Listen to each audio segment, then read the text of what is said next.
Kalau nak bina rumah tapi duit permulaan tak cukup, yang ini memang wajib dengar sampai habis.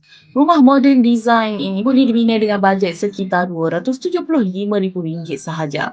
Susun atas selesa untuk keluarga dengan 4 bilik tidur, 3 bilik air. Dan dia boleh guna loan bank atau LPPSA.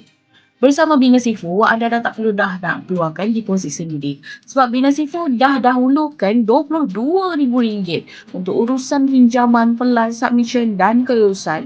Jadi kami uruskan semuanya dari A sampai Z.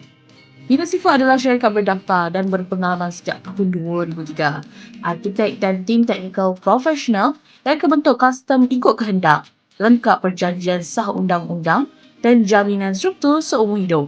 Ini antara sebab klien yakin dengan kami. Bina Sifu rangkaian terbesar di Malaysia. Ipoh, Cyberjaya, Seremban, Melaka dan Johor. Dan ada banyak free gift yang menarik untuk pelanggan terpilih. Jadi, tekan link sekarang untuk semak kelayakan anda dan mula bina rumah tanpa beban permulaan.